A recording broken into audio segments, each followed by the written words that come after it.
El día de hoy, en esta serie La Guerra que Libras, tenemos el mensaje titulado El comienzo del fin de la guerra. El comienzo del fin de la guerra. Y este capítulo 13 de Marcos vamos a dividirlo en tres mensajes y vamos a ver, hermanos, cómo se viene anunciando en este capítulo el fin de la guerra. La guerra no es algo que nos gusta a nosotros, ¿verdad? Es algo que requiere de esfuerzo, que requiere de enfoque, y hay veces que la guerra pues cansa y la guerra puede a desgastarnos. Pero la palabra del Señor anuncia que esta guerra que estamos librando en este momento un día terminará. Y que el enemigo de nuestras vidas un día será desaparecido por completo. Hoy en día, hermanos, antes de venir a Cristo vivíamos bajo el control del pecado.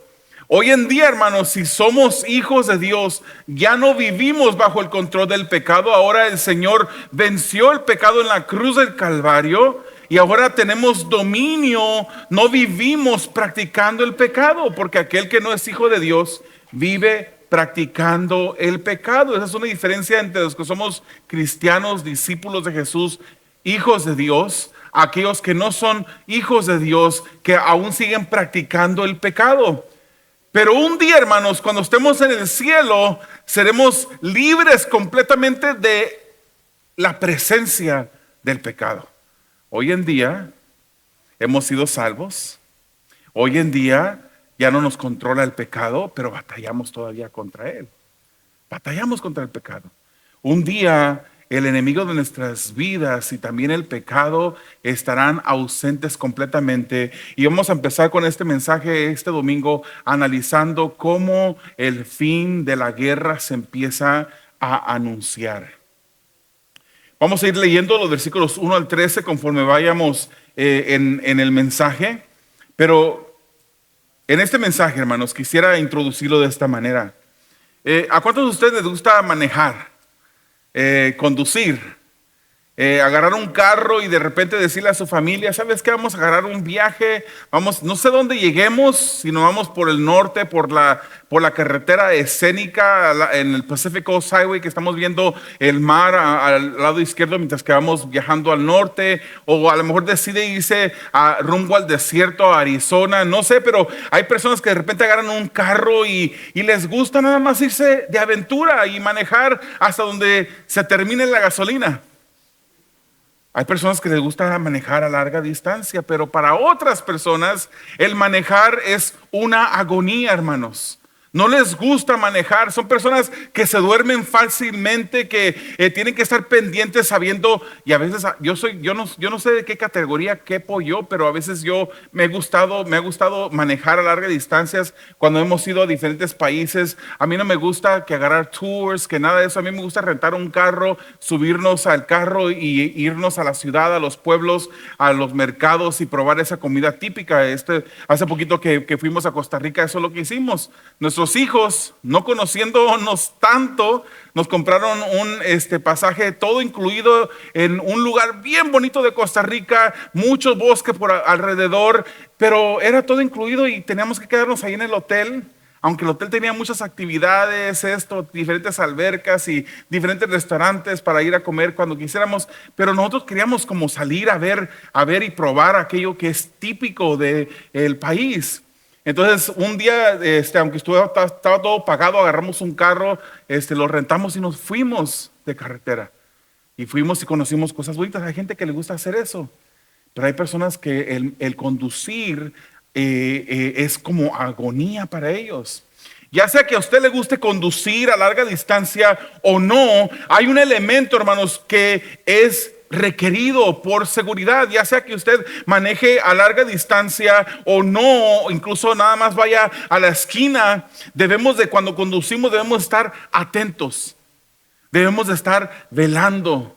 No podemos ir con el celular. ¿Cuántos hay aquí que conducen con el celular abierto? ¿Cuántos hay aquí que están distraídos? Tenemos que estar enfocados en la carretera, velando, para estar seguro de que no se nos atraviese algo que pudiera causar un accidente. Hay diferentes cosas que nos ayudan a mantenernos despiertos, ¿verdad? Algunos de ustedes usan agua, están tomando agua constantemente. Algunos no quieren tomar agua porque dicen, entonces me voy a tener que bajar múltiples veces a usar el baño. Hay personas que compran semillas de girasol, creo que se llaman, ¿verdad? Sunflower seeds, semillas de girasol, y ya están, ahí están comiendo y comiendo con un vasito para los desechos. Hay gente que agarra café, hay gente que necesita de un copiloto que vaya hablándoles y haciéndoles preguntas, manteniéndolos despiertos. Pero hermanos, Marcos 13 es un capítulo en donde el Señor Jesús nos invita a estar velando. Nos invita a estar atentos, enfocados en el camino donde vamos transitando. Él usa esta palabra repetidamente. Miren, estén listos, tengan cuidado, pongan atención, dice el Señor Jesucristo. El enemigo, contrario a Jesús, quiere que nos dormamos, quiere que estemos tranquilos, quiere que no nos ejercitemos, que no levantemos las armas de guerras espirituales que el Señor nos ha dado. Pero el Señor nos dice en el capítulo 13, versículos 5, 23 y 13, Él usa la palabra miren. En el versículo 7 dice no se alarmen. En el 13 dice perseveren. En el 18 y el 33 dice oren. En el versículo 9, el versículo 33, 35 y 37 de este capítulo dice alertas, estén velando. Buzos, dicen por ahí en un lugar en México. Buzos. No sé dónde lo agarré eso, pero me vino a la mente. El primer punto del mensaje, hermanos, el Señor abandona el templo. Quiero que lea conmigo Marcos capítulo 13, versículos 1 y 2. Cuando salía Jesús del templo, dijo uno de sus discípulos: mira, maestro, qué piedras, qué edificios. ¿Ves todos estos grandiosos edificios?, contestó Jesús. No quedará piedra sobre piedra, pues todo será derribado. No quedará piedra sobre piedra, pues todo será derribado. Después, hermanos, de múltiples enfrentamientos con los religiosos en el templo, entre Jesús y los religiosos, el Señor Jesús sale del templo. Si usted lee el contexto de este capítulo 3, usted se va al 12 y hubieron diferentes grupos que se acercaban a Jesús. Vinieron los fariseos, vinieron los escribas, los saduceos, vinieron hasta personas de parte del gobierno y preguntaban a Jesús diferentes preguntas para tratarlo de hacer tropezar, para tratar de encontrar algo como acusar a Jesús. Ese es el contexto. Pero después de esos enfrentamientos, Jesús sale del templo, y mientras salía, uno de sus discípulos voltea y mira el templo grandioso con sus piedras grandes. Ese templo, hermano, de este tiempo era el templo que llamamos nosotros el segundo templo. Hay un templo, tercer templo, que ha sido profetizado en las escrituras, que aún no existe, y yo no sé cómo Dios le va a hacer, pero Él sabe el plan. Allí en el lugar donde debe de ir el templo en Jerusalén está ahorita una mezquita. Imagínese usted cuando ya llegue el momento de construir un templo, el templo de Salomón en ese lugar, va a haber ahí un conflicto seguramente. Pero el templo de Marcos 13 es el segundo templo. La construcción de este templo fue después del exilio babilónico. Si usted va al libro de Esdras, al libro de Nehemías en el Antiguo Testamento, usted va a ver allí cómo empiezan los esfuerzos para volver a levantar este templo, que ahora es el segundo templo del tiempo de Jesús. Este templo, hermanos, que Nehemías y Esdras laboraron para levantar, fue ampliado y fue embellecido por Herodes el Grande. Habían diferentes Herodes en las escrituras, los hay. Pero en el año 19 antes de Cristo, Herodes el Grande lo embelleció y lo hizo más grande. Para hacer esto, él prácticamente demolió todo el templo que había hecho Nehemías y Esdras para volverlo a engrandecer y hacerlo más grande, aunque todavía era considerado el segundo templo. Su construcción eran piedras enormes, pulidas, hermanos, que encajaban a la perfección una con otra. Y el muro este de este templo estaba cubierto de oro. Estaba cubierto de oro. Hermanos, el que Marcos menciona en este momento que Jesús salía del templo aunque es una narración de los pasos de Jesús, no es solamente una narración. Esto es algo significativo. ¿Cómo es que llegamos aquí? Jesús había ya en esos días anteriores había maldecido una higuera estéril. Esa higuera estéril representaba a la nación de Israel. Ya Jesús había volcado las mesas de los que vendían en el templo, que habían hecho del templo una cueva de ladrones. Esas son las palabras de Jesús. Ya los líderes religiosos habían cuestionado la autoridad de Jesús, siendo él mismo Dios. Habían cuestionado su autoridad. Luego, con la parábola de los labradores malvados, Jesucristo les imputó a estos líderes religiosos su deseo de quedarse con la viña que no les pertenecía a ellos, sino al Padre. E incluso les profetizó cómo ellos iban a querer matar al Hijo del Padre para poder quedarse con la viña y hacer de ese hijo a un lado. Con una trampa, que se acercaron a él a preguntarle juntamente con el gobierno romano, o representantes del gobierno romano le preguntaron: ¿es lícito pagar los impuestos? El Señor manda a llamar, a pedir una moneda, y les dice: ¿qué inscripción vemos en esta moneda? La de César. Y Jesús les contesta: pues dele a César lo que es de César, y a Dios lo que es de Dios. A César paguen los impuestos. Ahí está la figura de César en la moneda. Paguen impuestos. Pero a Dios denle lo que es de Dios. ¿Se da cuenta de lo que está diciendo ahí Jesús? Hermanos, nosotros todos los humanos han sido creados a la imagen de Dios. Mientras en la moneda está la imagen de César, y Jesús le dice: paguen a César lo que es de César. Jesús les está diciendo a estos líderes religiosos: la imagen del Dios vivo está en ustedes. Ustedes son la imagen de Dios. Ustedes deben de darse a Dios. Con el supremo mandamiento y el segundo, Jesús aseveró que los religiosos no estaban amando a Dios ni a sus prójimos. Cuando le preguntaron: ¿qué es el más importante?, él dijo: ama al Señor tu Dios. Y el segundo es semejante: ama a tu prójimo como a ti mismo. Ya también Jesús había advertido al pueblo sobre los escribas, contrastando su hipocresía, la hipocresía de los escribas, con la devoción de una viuda que se acercó y entregó depositando 2 blancas. Todo eso estaba sucediendo cuando Jesús sale del templo, y los discípulos admiran la grandeza del templo. El pueblo se encontraba, hermanos, en plena algarabía. ¿Se recuerda? Había mucha gente visitando en ese momento. Era el tiempo de la Pascua. Muchos, miles de personas habían llegado a Jerusalén para entregar sacrificios, para ser parte de las fiestas religiosas del pueblo de Israel. Pero eran solamente esos, fiestas religiosas. No habían entregas sinceras de corazón. ¿Qué piensa Jesús, hermanos? ¿O qué piensa Dios? Que Jesús es Dios, pero ¿qué piensa en general Dios de actos de religiosidad sin tener devoción? ¿Qué es lo que Él piensa?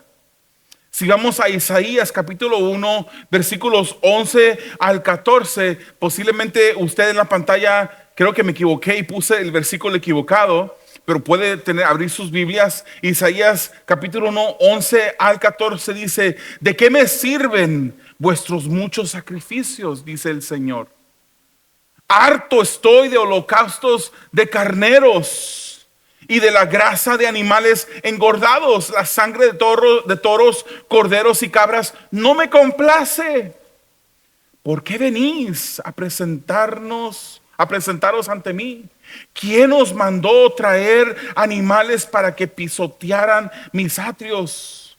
No me sigáis trayendo vanas ofrendas. El incienso es para mí una abominación. Luna nueva, día de reposo, asambleas convocadas. No soporto que con vuestra adoración me ofendáis. Yo aborrezco vuestras lunas nuevas y festividades. Se han vuelto una carga para mí que estoy cansado de soportar.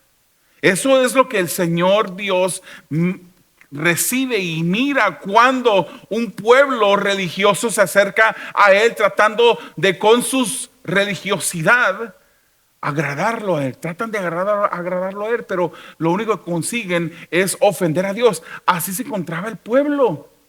Este pueblo había sido comparado a la higuera estéril. Era una higuera estéril que iba a ser maldecida por el dueño de la higuera.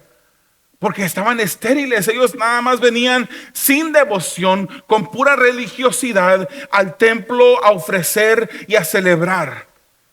Hermanos, el estado actual del pueblo era similar a esta escritura de Isaías. El pueblo, liderados por líderes religiosos, idolatraban al templo. ¿Cuál fue una de las acusaciones que se le hizo a Jesús?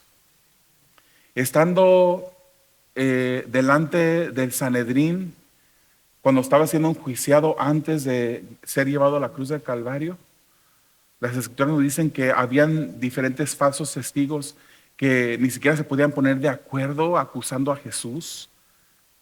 Y uno de repente se levanta y dice: yo escuché a este hombre decir que él destruiría el templo y en 3 días lo volvería a levantar. Esa fue una acusación.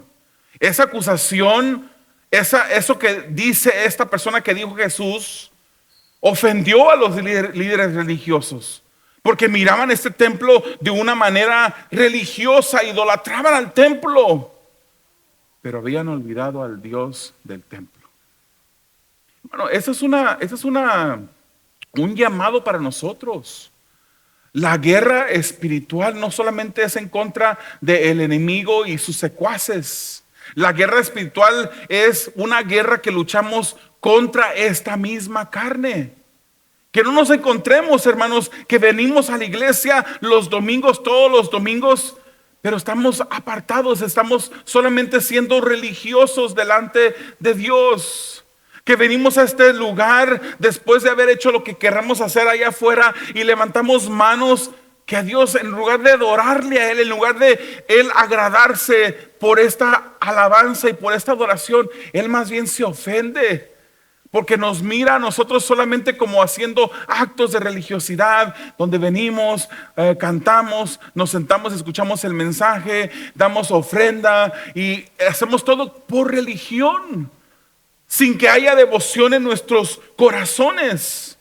Hermanos, el Señor Jesús, el Creador mismo, salía en este momento del templo, cumpliendo lo que Mateo versículo 38 del capítulo 23 nos dice: pues bien, la casa de ustedes va a quedar abandonada, dijo Jesús. Esa casa, ese templo, ya no era casa de Dios. Ya los líderes religiosos se habían apoderado de esa casa, se habían hecho señores y amos del templo. En el área del templo, hermanos, había otras edificaciones. El templo no era el único que estaba ahí en ese lugar. También habían torres. Ahí estaba la torre de Antonia. La torre de Antonia. Múltiples pórticos también, como por ejemplo el pórtico de Salomón. Habían atrios, habían columnas, habían otras edificaciones aparte del templo.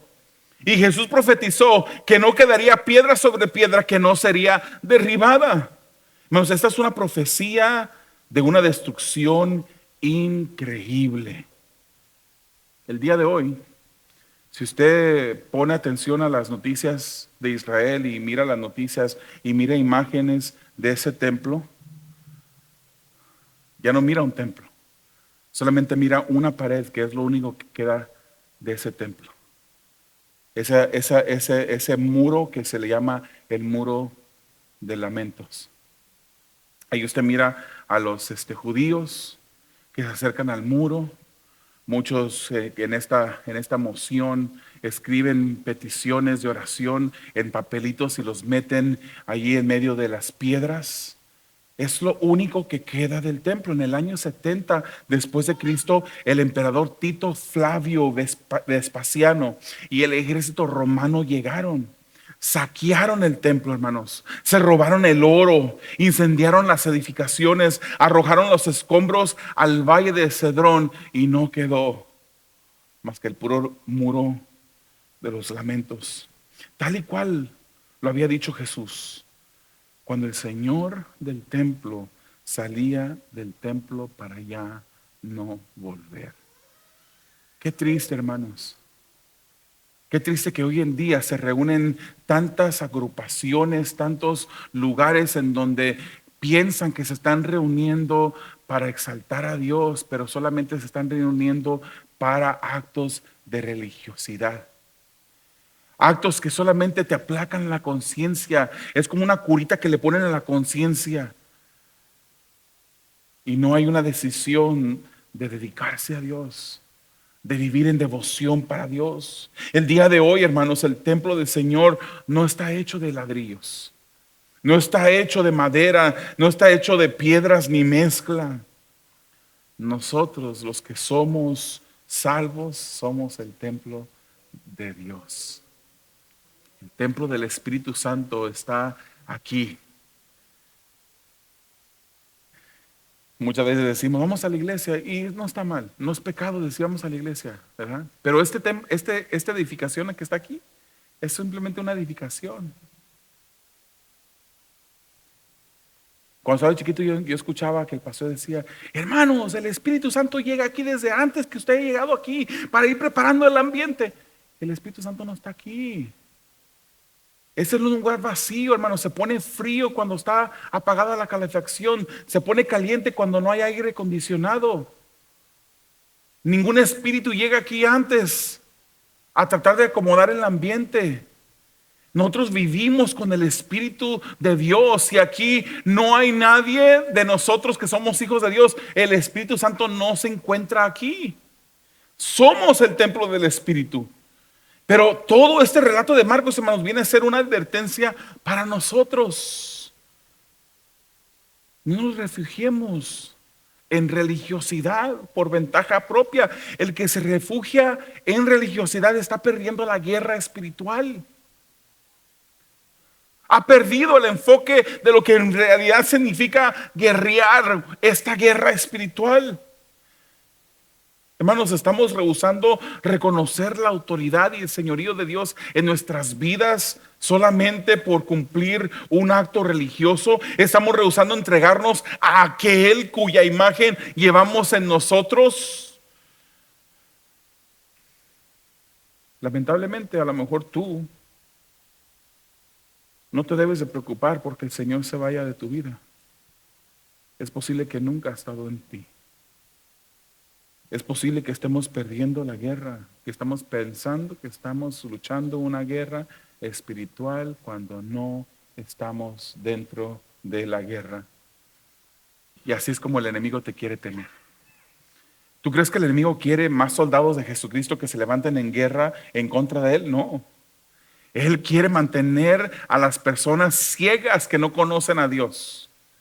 Ciegas, y a los cristianos, los que somos hijos de Dios, Él quiere ponernos una venda, Él quiere inyectarnos con una inyección que nos haga que nos dormamos. Él no quiere que nosotros guerriemos en esta guerra espiritual. Veamos los versículos 3 al 8, hermanos. El camino destructivo del engaño, una herramienta de Satanás en la vida de los creyentes. Dice versículo 13, capítulo 13, 3 al 8. Más tarde estaba Jesús sentado en el monte de los olivos frente al templo, y Pedro, Santiago, Juan y Andrés le preguntaron en privado: dinos, ¿cuándo sucederá eso? ¿Y cuál será la señal de todo esto? De que todo está a punto de cumplirse. Versículo 5. Tengan cuidado de que nadie los engañe. Comenzó Jesús a advertirles: vendrán muchos que usando mi nombre dirán yo soy, y engañarán a muchos. Cuando sepan de guerras y de rumores de guerras, no se alarmen. Es necesario que eso suceda, pero no será todavía el fin. Se levantará nación contra nación y reino contra reino. Habrá terremotos en diferentes lugares, también habrá hambre. Esto será apenas el comienzo de dolores. Se anuncia el comienzo del fin de esta guerra, hermanos. Habiendo salido Jesús y los discípulos, atravesaron el valle de Cedrón, un valle que dividía, el templo estaba así en un monte. Había un valle de Cedrón, y frente a él, donde estaba el templo, había otro monte que se le llama el Monte de los Olivos. Jesús sale con sus discípulos, atraviesa el valle y sube al monte de los discípulos y se sienta mirando en dirección al templo, ese templo grandioso del cual acababan de salir. En este momento, hermanos, el íntimo de Jesús le pide una señal, le pide una fecha. ¿Cuál es la fecha, Señor? ¿Cuáles serán las señales del fin? Hoy en día hay muchos que se han atrevido a ponerle una fecha, pero la palabra del Señor nos dice que el día y la hora no lo saben. Por eso tenemos que velar. Por eso tenemos que estar atentos. El Señor nos ha dejado señales, no nos ha dicho el día específico, no nos ha dicho la hora específica. Y la gente que no conoce las Escrituras es fácilmente engañada. ¿Qué pasó en el Caribe hace muchos años? Un líder que les dijo a sus seguidores, se fueron a él, vendieron todas sus posesiones, se fueron y allá este líder les dio un ponche con cianuro. Quedaron todos muertos porque no conocen la palabra, hermanos. Usted no está leyendo la Biblia, no está velando. Usted no está aprendiendo más de las Escrituras, no está velando como Dios quiere que usted vele. Estemos atentos, estemos alerta, estemos viendo las señales que el Señor nos ha dejado en sus Escrituras. Le preguntan, ¿cuándo sucederá esto? Hermanos, en el libro de Mateo vemos más detalles que Marcos no incluye. En su pasaje paralelo, Mateo 24:3 dice: más tarde estaba Jesús sentado en el monte de los olivos cuando llegaron los discípulos y le preguntaron en privado: ¿cuándo sucederá eso? ¿Y cuál será la señal de tu venida y del fin del mundo? De tu venida y del fin del mundo. Es un detalle que no incluyó Marcos, pero que ahora aquí lo vemos en Mateo y podemos agregar claridad en este pasaje. La respuesta de Jesús fue acerca de su venida. Y él dice: miren, tengan cuidado, estén alerta. Así comienza, hermanos, el sermón del monte de los olivos. Habían profecías. Les dio profecías, especialmente lo que sucederá antes de su regreso. Hay maestros de las Escrituras que yo respeto mucho, pero con los cuales yo no estoy de acuerdo. Y yo creo que este capítulo 13 de Marcos me da a mí las respuestas de por qué yo no estoy de acuerdo con ellos. Algunos maestros de la Biblia dicen que estas profecías que Jesús menciona aquí en el capítulo 13 de Marcos ya se cumplieron cuando fue destruido el templo en el año 70 después de Cristo. Pero si yo miro el versículo 10 me dice que era necesario que se predicara el evangelio en todo el mundo. Y aún eso no había sucedido, por lo menos en el tiempo de Jesús, ni en el tiempo del año 70 después de Cristo. Si veo el versículo 14, dice que habría una abominación desoladora que sucederá en el tercer templo. Ese templo aún no existe. El versículo 19 nos dice que habrá tribulación cual nunca se ha visto en la tierra, una gran tribulación en la tierra. Si veo los versículos 24 al 25, nos dice que el sol se va a oscurecer y que caerán las estrellas del cielo. Si veo el versículo 30, me dicen que esto sucederá en la misma generación del regreso de Cristo. Entonces, aún estas cosas que el Señor Jesucristo está hablando en el capítulo 13 no se han cumplido por estas cosas que he mencionado. Pero Él dice: miren que nadie los vaya a engañar. Ese es el trabajo de Satanás, hermanos. Y si alguien se ofende, no lo digo para ofender, hermanos, se lo digo sinceramente. Pero si usted tiene familiares allí en la luz del mundo, si usted tiene familiares o amigos conocidos en esa iglesia que hablan como brasileños y que dicen: paren de sufrir, vengan y compren la astillita de la cruz de Cristo y te vendemos un jarrito de la unción y aquí está una hebrita del manto que cubrieran a Jesucristo. Son puras mentiras. Si usted mira un templo así, hermanos, un lugar así donde se reúnen corra de ese lugar. Si alguna vez alguien lo invitó a un lugar así, no se atreva a entrar, hermanos, porque allí es una cueva de demonios que solamente usan la palabra para engañar a las personas que no conocen la palabra. Hermanos, ustedes sean como los de Berea. No me crean lo que yo estoy diciendo desde este púlpito o desde esta mesa. Vayan a casa y examinen con sus escrituras. No se sientan satisfechos con solamente venir los domingos y escuchar a una persona que apenas conoció 45 minutos y ya diga, pues eso es lo que dijo el pastor. No, examinen las escrituras a ver si es verdad lo que está diciendo el pastor. Vea, hermanos, no se deje engañar, estén alertas, porque Satanás busca engañar. Miren que nadie los vaya a engañar. Y luego da unas pistas Jesús. Dice, vendrán muchos diciendo que son el Cristo. Y muchos caerán en el engaño. Muchos. Yo mencioné dos sectas. Esas son sectas, no son cristianos. Se llaman cristianos. Como los mormones se dicen que son cristianos. No son cristianos los mormones. Los testigos de Jehová no son cristianos tampoco. Muchos caerán en el engaño. Y Jesús dice, cuidado con los falsos cristos y maestros.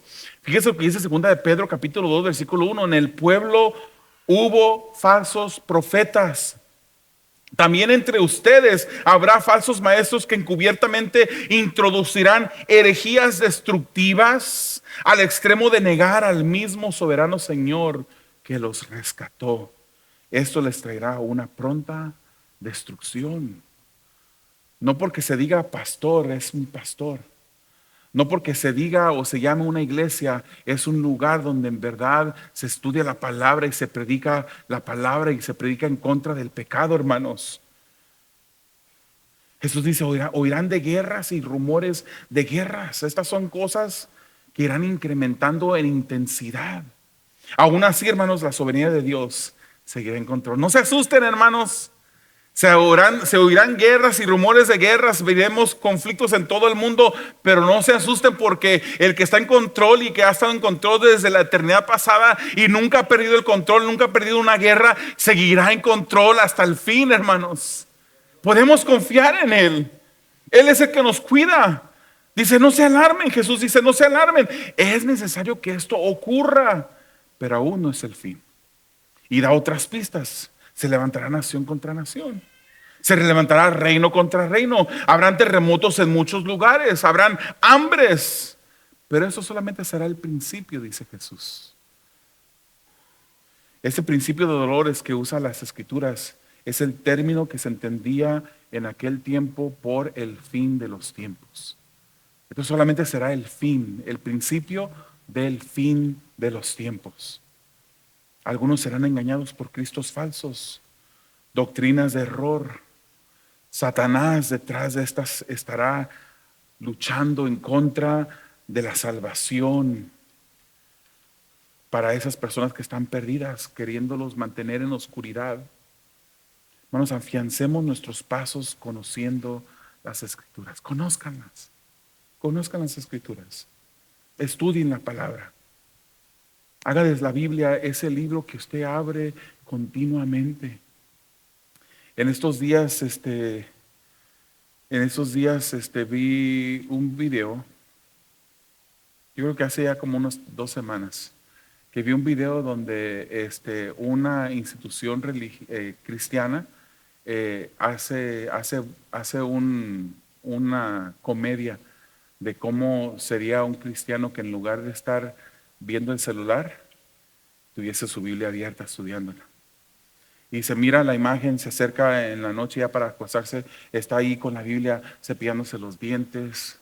Luego se mira en otro momento del día con la escritura abierta mientras que anda picando tomates y picando verdura para cocinar.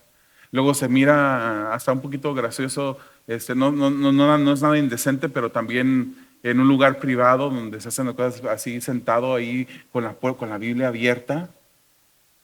Qué bonito sería, hermanos, que en lugar de tener el celular abierto, consumiendo tanto tiempo de nuestras vidas, pudiéramos estar estudiando y empleando ese tiempo para leer las escrituras. De esa manera peleamos la guerra espiritual. De esa manera. Vamos a terminar el mensaje con el último punto, el final glorioso de los que están en él. Versículos 9 al 13. Dice Jesús, pero ustedes cuídense. Alerta. Buzos. Los entregarán a los tribunales y los azotarán en las sinagogas, dice Jesús. Por mi causa comparecerán ante gobernadores y reyes para dar testimonio ante ellos. Pero primero tendrá que predicarse el evangelio a todas las naciones. Y cuando los arresten, no se preocupen de antemano por lo que van a decir. Solo declaren los que les dé a decir en ese momento, porque no serán ustedes los que hablen, sino el Espíritu Santo. El hermano entregará a la muerte al hermano y el padre al hijo. Los hijos se rebelarán contra sus padres y harán que los maten. Por causa de mi nombre, todo el mundo los odiará. Todo el mundo los odiará. Pero qué maravilloso lo que dice ahí al final. Pero el que se mantenga firme hasta el fin será salvo. Después de todo esto que está anunciando Jesucristo que que iba a suceder, Él le dice, ustedes cuídense, ustedes estén alerta. El camino de los discípulos de Jesús, los de este pasaje, hermanos, los que estaban ahí escuchándolo en este momento cuando Jesús enseña esto, y los demás a través de todos los tiempos, han pasado por una vida de camino de sufrimiento. Nosotros estamos en la gloria, hermanos. Aquí no hay nadie que nos haya amenazado. Si entras ahí a reunirte con esos cristianos, vas a ver lo que te va a pasar. No, nadie. Tenemos libertad de culto. Hoy en día hay cristianos por los miles en África que han muerto por su fe. Nosotros estamos tranquilos. Es el momento de prepararnos. Porque yo le voy a decir una cosa, la persecución viene porque viene. ¿Quiero yo? No, yo no quiero la persecución. Pero la persecución vendrá. Y ahí es donde se va a dar cuenta usted qué tan agarrado está del Señor. O si solamente usted siguió a Jesús de lejitos, un poquito de lejos y un poquito más de lejos, solamente por satisfacer su conciencia, solamente por ir con la corriente de otras personas que estaban a su lado. Cuídense, dice Jesús. El camino de los discípulos ha sido un camino de sufrimiento. Juan 16, 2 al 3 nos dice, los expulsarán de las sinagogas y llegará el día en que cualquiera que los mate pensará que está prestando un servicio a Dios. Actuarán de este modo porque no nos han conocido ni al Padre ni a mí, dijo Jesús. Hermanos, Pablo tuvo que comparecer ante gobernantes por seguir a Jesús. Él compareció. Lea el libro de los Hechos. Él irá incrementando en intensidad la persecución, pero aún así se predicará el evangelio por todo el mundo. Ellos fueron y otros han sido entregados, han sido traicionados, han sido maltratados. Y cuando llegó el tiempo, hermanos, sucedió que el Espíritu Santo habló por ellos, como dice hoy Hechos capítulo 4, versículo 13. Dice, los gobernantes al ver la osadía con que hablaban Pedro y Juan, y al darse cuenta de que eran gente sin estudios ni preparación, quedaron asombrados y reconocieron que habían estado con Jesús. Este versículo, hermanos, a mí me llena de alegría y de tristeza. Cuando usted se junta con sus familiares y con sus amigos, ¿hay una evidencia clara de que usted ha estado con Jesús?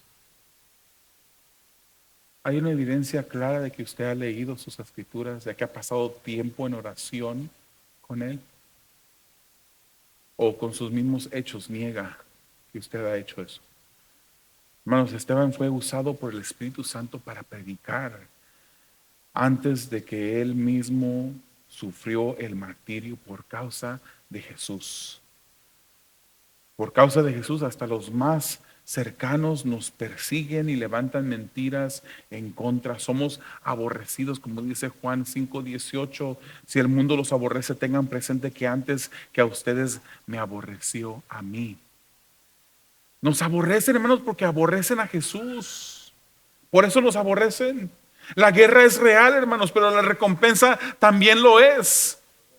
La recompensa dice la palabra que el que persevere hasta el fin será salvo. Y ahí mi convicción de lo que está diciendo las escrituras allí no es de que tú puedes mantener tu salvación perseverando tú. ¿Cómo es que yo en mis fuerzas físicas pudiera sostener o retener una salvación tan grande que fue obrada sobrenaturalmente por Dios? ¿Cómo? Si le fallo a cada momento. El Señor es el que nos guarda con su poder nuestra salvación. Tito 3:5 dice, Él nos salvó no por nuestras propias obras de justicia, sino por su misericordia. Nos salvó mediante el lavamiento de la regeneración y de la renovación por el Espíritu Santo. Romanos 11:6 dice, y si es por gracia, ya no es por obras. Porque en tal caso la gracia ya no sería gracia. Entonces, lo que quiere decir este versículo es que el que es verdaderamente salvo va a perseverar hasta el fin. El que persevera hasta el fin, ahí se darán cuenta ustedes, es salvo, fue salvo. El que es verdaderamente cristiano perseverará hasta el fin. El que no persevera hasta el fin nunca fue verdadero cristiano. Parecía cristiano, hablaba como cristiano, se vestía como cristiano, cargaba una Biblia debajo de su brazo como un cristiano, pero nunca fue cristiano porque no perseveró hasta el fin. Y aquel que es verdaderamente cristiano, hermanos, va a perseverar en medio de la persecución. Nuestra determinación debe de ser inquebrantable, porque nuestra esperanza está garantizada por Dios. Es necesario estar alerta, hermano. Es necesario buscar, estar preparados para el tiempo de persecución. Aun cuando unos engañados por cristos falsos que obran a través del enemigo, los seguidores reales serán salvos. Estemos alerta, cuidemos nuestra salvación con temor y temblor. O sea, se nos ha regalado algo tan maravilloso. Esforcémonos por cuidar. De nuevo, no porque podemos perder esa salvación. Pero, por ejemplo, yo siempre pongo este ejemplo. Digamos que a usted se le regaló un vaso de cristal que aparte de ser valioso, monetariamente hablando, también tiene un significado, un valor sentimental porque era de su abuelita o algo así. ¿Qué va a hacer usted con ese vaso de cristal? Ya se lo regaló, es suyo. Nadie va a venir a quitárselo, es suyo. Pero ¿qué va a hacer con eso? ¿Lo va a guardar en el garage? ¿Allá lo va a poner en el piso por algún lado? ¿Lo va a usar para nivelar una mesa que está un poquito desnivelada? No, usted la va a cuidar. Usted la va a agarrar. Si tiene ya hoy en día no se usan vitrinas. Y si tiene una vitrina, sígalo usando, hermano. No se salga de su vitrina. Pero yo me recuerdo, mi abuelita tenía una vitrina. Y dentro de esa vitrina ella tenía su loza más cuidada. Nunca comí yo en esa loza. Ahí se quedó atrás de la vitrina. Pero si usted tuviera una vitrina, usted agarraría ese vaso de cristal y usted abre la vitrina y lo coloca dentro de la vitrina. Usted cuida algo tan valioso. ¿Cómo cuidamos nuestra salvación? Una salvación que no podemos perder, pero debemos de cuidarla. ¿Cómo? Preparándonos, estando alerta. El tiempo del fin se acerca. La persecución viene. Y cuando el enemigo habrá pensado que ganó la guerra, será el momento de su fin. y el momento de nuestra gloria en el cielo.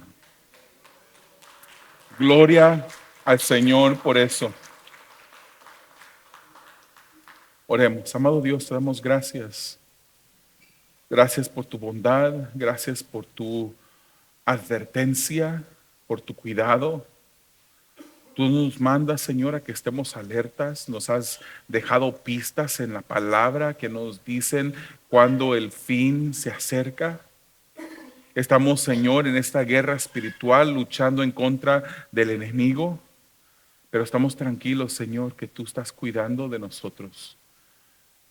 Tú nos has llamado a luchar la guerra.